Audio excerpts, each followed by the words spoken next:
Hello everyone, welcome to GGN. This is part 2 for this news report today.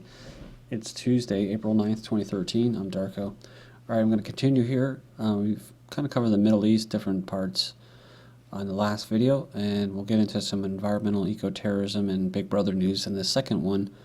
There should be about 3 videos. So, before the big quake, Iran's president ordered the speedy launch of 5 new nuclear reactors and before they got hit by an earthquake. There's about 30 people that died, 800 injured. So very timely. This is some pretty sneaky stuff that they do, using HART type technology, bouncing basically high frequencies and that, low frequencies up in the ionosphere and bouncing them back down, directing them with ground and aerial space satellites. And they can direct energy. I mean, can you imagine doing something like that? So when you see, ooh, they can hook lasers up to drones, or they can shoot down drones with lasers, it's like, what did he freaking do? You know, like that's supposed to be cutting edge. You probably had that in the 80s, if not prior to that. You know, we're talking about this real directed energy. But on top of this, we also just covered, yesterday, that the Nuclear Proliferation Treaty group or administration or organization, they basically said that that they were using their nuclear power for peaceful, electricity uses. And says the earthquake that shook most of Iran earlier today won't slow down its leaders from pursuing its nuclear ambitions. It registered 6.3 on the Richter scale and left 30 dead and 800 injured. So it says here it was just 62 miles from Basra, the city home to Iran's nuclear reactors. This is kind of weird where they take this story, because they say the earthquake is a reminder that international tensions aren't the only dangers of Iran pursuing nuclear technology. Even if it's just nuclear power plants, Iran is the most seismically active nation in the world as it sits on top of a tangle of major fault lines that covers 90% of the country. So there you go. Fukushima, at least 3 of 7 underground chambers leaking radioactive water from the 9th. The New York Times, the operator of Japan's crippled nuclear plant, halted an emergency operation Tuesday to pump thousands of gallons of radioactive water from a leaking underground storage pool after workers discovered that a similar pool to which the water was being transferred was also leaking.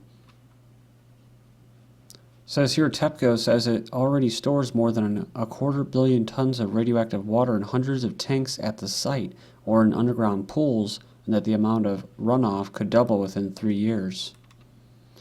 Increase in babies born with congenital hypothyroidism after Fukushima. The highest levels of I-131 and airborne gross beta were documented in 5 U.S. states on the Pacific Ocean. So we're talking about large amounts of fallout disseminated worldwide from the meltdown in 4 reactors of the Fukushima Daiichi plant in Japan in March 11th, 2011. So just days after the meltdown, what we were talking about, this I-131 concentrations in the U.S. precipitation was measured up 211 times above normal. The number of the congenital hyperthyroid cases in 5 states from March 17th, 2011 was 16% greater than for the same period in 2010. Australia gives environmental okay to uranium mine. Australia on Tuesday gave environmental approval for a new uranium mine in its resource-rich west, with 36 conditions to guard against negative impacts from radiation and other factors. Third major oil spill in a week. Shell pipeline breaks in Texas. Thousands of gallons of oil have spilled from a pipeline in Texas, the 3rd accident of its kind in only a week. Shell Pipeline, and a unit of Royal Dutch Shell, shut down their West Columbia, Texas pipeline last Friday after electronic calculations conducted by the response center showed that upwards of 700 barrels had been lost, amounting to almost 30,000 gallons of crude oil. But it says by Monday, Shell spokesman said the inspectors found no evidence of an oil leak, but days later it was revealed that the breach did occur. The U.S. Coast Guard confirmed to Dow Jones on Thursday that 50 barrels of oil spilled from, roughly 50 barrels, from a pipe near Houston, Texas, and entered a waterway that connects to the Gulf of Mexico. Then we have the largest oil refinery in the United States is owned by the Saudi royal family and Anglo-Dutch. At a time when the Obama regime and the petroleum industry are advocating for expanding domestic oil production, it is worth pointing out that the nation's largest refinery is not American-owned. It goes on here and says the Motiva oil refinery located in Port Arthur, Texas is controlled by Royal Dutch Shell and Saudi Aramco, the largest oil company in Saudi Arabia and in the world. Rockefeller buys into Russian oil business. Stephen Clark Rockefeller's UK-based oil company has reached an agreement with VTB Bank to purchase a 100% stake in this TEF Investa for $1 billion. The Great Recycling Contract, how 12 million tons of your carefully sorted waste is being dumped in foreign landfill sites. It says the Environmental Agency orders councils to check on their contractors. Waste was being sent to countries including China, Indonesia, and India. So, they said they admitted the waste from the recycling bins is being shipped to countries, including the ones I just mentioned, where it ends up in a landfill mostly. Ministers concede that what happens to the 12 million tons of green waste shipped abroad every year is largely beyond their control. It says the law states that the rubbish should be recycled once it is sent abroad, but DEFRA now admits that in some countries it is simply dumped. Scientists seek to legitimize geoengineering while acknowledging its catastrophic effects.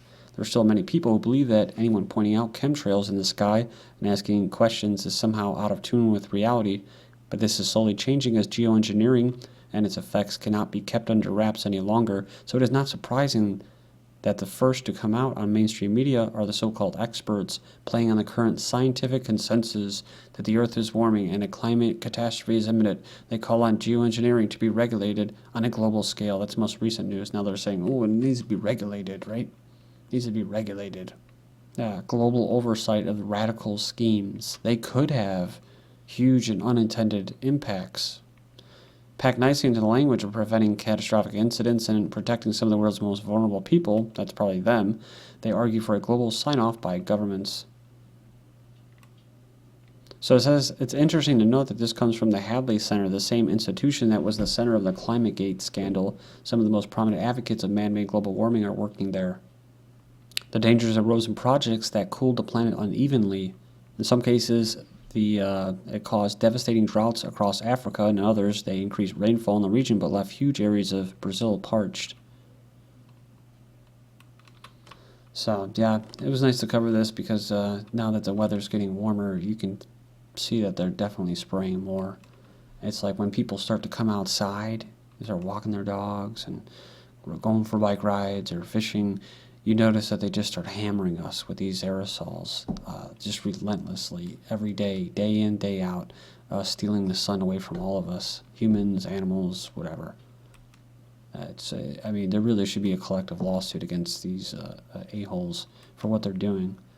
Devastating honeybee loss reported across the United States expected to impact food prices. 50% of the domestic honeybee population is dead, the greatest single-year loss of honeybees in the U.S. ever recorded. The dramatic loss of bees is expected to affect consumers. So scientists and beekeepers have been baffled by the colony collapse disorder, CCD, which is characterized by the sudden disappearance of hives' worker population. So they said here it's been affecting bee populations in the 1970s with increased losses since 2006. And you can see stuff, even some footage in movies where they were spraying aerosols, chemtrailing, whatever, back in the 70s, and even that, some black and white films. U.S. plains states brace for more wild weather, actually, snow. So, it says meteorologists said the stormy weather could result from a clash of warm southern air with cold air mass sweeping through the eastern Colorado, where heavy snow in Denver closed the airport and forced the cancellation of 535 flights on Tuesday. Said areas south and east of the snowstorm will see sleet and freezing rain and potential flash flooding. So, yeah, pretty interesting. Hail and stuff, all kinds of crazy stuff. Tornado forecast for North Texas and Nebraska. Well, why is this? Where is this wild weather coming from? Well, probably from all the spraying that they've been doing recently. Climatologists are no Einstein, says successor. Freeman Dyson is a physicist who's been teaching at the Institute for Advanced Study in Princeton since Einstein was there. When Einstein died in 1955, there was an opening for the title for the most brilliant physicist on the planet. I guess this Dyson has filled it. So when global warming movement came along, a lot of people wonder why he didn't go along with it. So he just said the simple reason is he's a skeptic. I think any good scientist ought to be a skeptic. So it goes on here, and it says here that in the late 70s he got involved with early research on climate change. He says, I just think that they don't understand the climate, he said of climatologists. Their computer models are full of fudge factors. Also, the models are extremely oversimplified. They don't represent the clouds in detail at all, and they simply use a fudge factor to represent the clouds. PETA plans to fly drones that will stalk hunters. They say it's actively shopping for a drone to monitor hunters.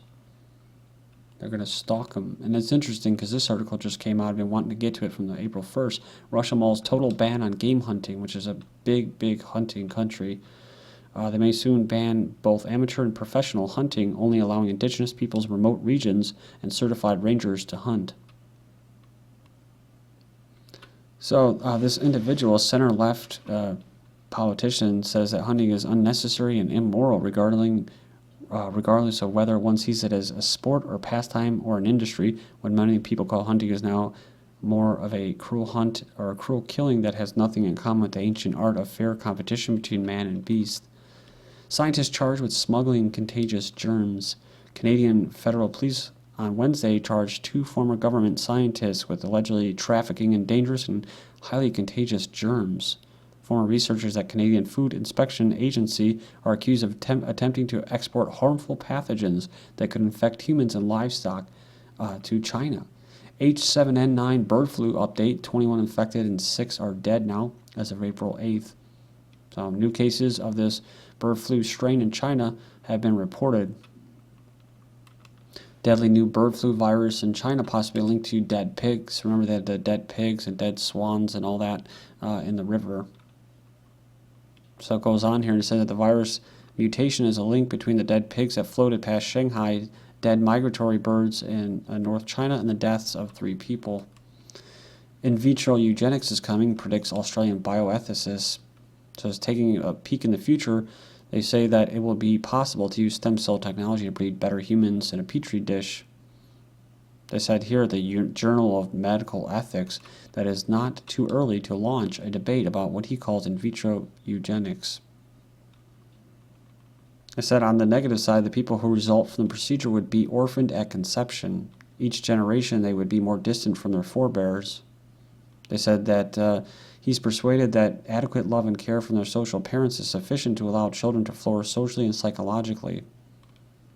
So here we go. It says safety is definitely an issue. They said, of course, that they know that they've been going and testing that it was true of in vitro fertilization. So see, that's building up to get people to do that, right? First, you got to make them infertile so that they come to you to do that. Interspecies telepathy. Human thoughts make rats move. Telepathic control of another person's body is a small step closer. So by linking the technology of 2 brain-computer interfaces, human volunteers were able to trigger movement in a rat's tail using their minds. This is funny because, I'm sure this stuff already exists, whether it's a black ops or some kind of special program.